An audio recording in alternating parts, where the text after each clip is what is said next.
As someone who's repeatedly been suspended or banned from all of the major social media platforms and never once for something I actually did, I do love to see that change may be a-comin'.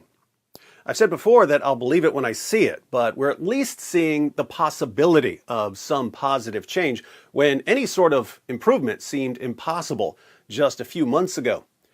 Whether you like Bill Maher or not, he's been consistent in calling out politicians and journalists and tech CEOs for not knowing their role.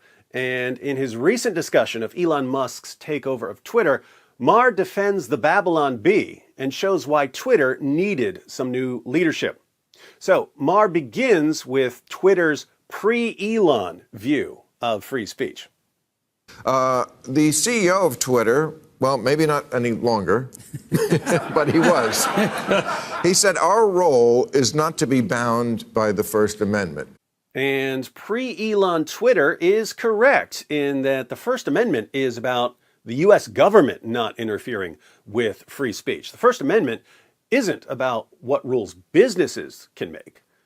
But there's a problem because social media platforms have become the modern town square. They're the places where people gather for discussions and share their ideas. What Musk is saying is, but it is de facto the town square. And some sheriff should come in and say, what good is the First Amendment if we're the place where people are really talking, they can't talk? So the problem that arises is that platforms that are not bound by the First Amendment have become the places where people have discussions and share their ideas. But because these platforms aren't bound by the First Amendment, the people who run the platforms have set themselves up as the judges, juries, and executioners of speech. How's that working out for users? The argument to me is like, has Twitter failed in setting themselves up in the past as the judge of what can go out there? And I would say, yes, you have. You failed when you threw the New York Post off of Twitter for talking about Hunter Biden's emails, and it turned out that was a real story. Right. They failed. You failed when you said we couldn't read about whether COVID had come from a lab. They failed. Did you read about this Babylon Bee? Do you know what the Babylon Bee is? I didn't know this. No. It's like the Christian version of the Onion. Because everyone needs that. Well, some people do. I thought that was They're not Fox all News. you and me, okay? I like how Maher's guest tries to dismiss the Babylon Bee, because everyone needs that. And Maher shuts him down with, some people do. They're not all you. In other words, who are you to be saying what people want or need? You're not all people.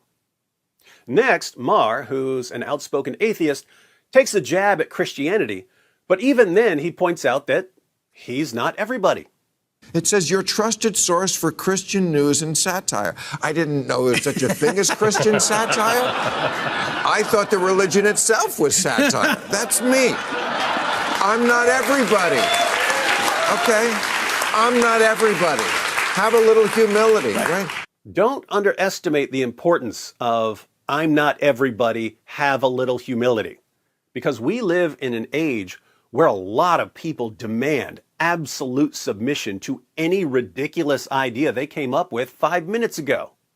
So listen to this. They got flagged they posted a funny video. This is funny to them. Okay.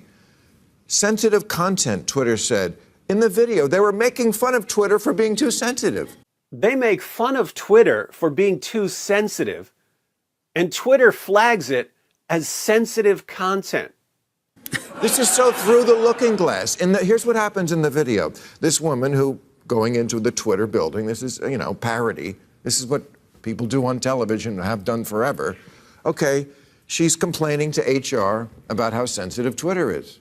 And the guy shows her an ink blot, and she keeps seeing Hitler in all the ink blots. Here's a clip from the video he's talking about. Let's try something else. I'm gonna hold up some shapes and I want you to tell me exactly what you see. Nazis, Nazis, Nazis. That one kind of looks like a lip. Nazis, Nazis, Adolf Hitler, Nazis. Oh, I know that one. It's the Hindu symbol for peace. Namaste. Nazis, Nazis, Donald Trump. No, wait, it's still Nazis. Fascinating. Pretty accurate mockery, isn't it? Okay, then she runs screaming out of the building. He's everywhere.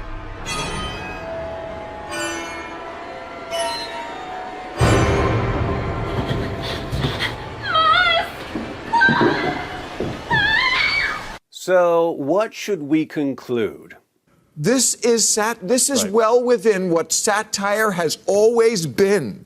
And the fact that they flagged this for being insensitive shows their complete lack of self-awareness about what their own problem is. If that's where the line is, you have failed, Twitter. You do need a new sheriff. Yeah. Did you catch that last comment about Twitter needing a new sheriff? You have failed, Twitter. You do need a new sheriff. That's the view of everyone who's cheering for Elon Musk right now. Keep in mind, we don't actually know what Elon Musk will do. We know what he says he's going to do, but Mark Zuckerberg and Jack Dorsey and Susan What's-Her-Face have all said a bunch of words about how they value freedom of expression and how their platforms won't be biased. None of them actually followed through on what they said they were going to do. So, I probably won't view Elon Musk as the hero of free speech until he actually does what he says he's going to do. But I'm still rooting for him, not because I know he's going to make the platform better. I don't know. I'm rooting for him because I can't stand the people who've been running the platforms, and I'll cheer for anyone who replaces them. Twitter, Facebook, YouTube, they've spent years turning their users into enemies, people who still use the platforms, but who really, really don't like the way they're treated by the platforms. I'm still locked out of my original Twitter account because I shared my YouTube video condemning an attack on two mosques. Twitter suspended me and sent me a message saying I have to delete my post because it contains video footage of the attack. I told them that the video doesn't contain a single second of footage of the attack. I never watched a single second of footage of the attack, let alone posted the footage. The entire video is me condemning anti-Muslim violence while discussing the mistakes Western leaders are making that lead to anti-Muslim violence. The video is still on my YouTube channel. I'll put a link to the video in the description box so you can see what Twitter locked me out of my account for sharing. But Twitter rejected my appeal, and then I figured out a way to appeal again, and they've just eternally ignored that appeal. And that's how they turn users into enemies. When Twitter says, we're suspending you for doing this, and it's something you know you didn't do, and you show them that you didn't do it, and they just don't care, you start to realize that Twitter employees are simply banning content that they don't like and falsely accusing users of doing things they've never done in order to justify banning content that they just don't like. And when they do things like that to millions of users while claiming to be fair and neutral and unbiased, they come across as a bunch of liars. Given the choice between, on the one hand, a bunch of extremely biased liars who obviously despise roughly half of the platform's users and who use their positions in the company to control speech that they have no business controlling, and on the other hand, some new guy who may or may not follow through on his promises, we'll go with the new guy every single time. Because with him, at least there's some level of hope for a better, more balanced future on the internet. So, hats off to the new sheriff. By the way, if you'd like to know why the major tech platforms never follow through on their promises to protect freedom of expression, be sure to check out my video, How Big Tech Became Big Brother.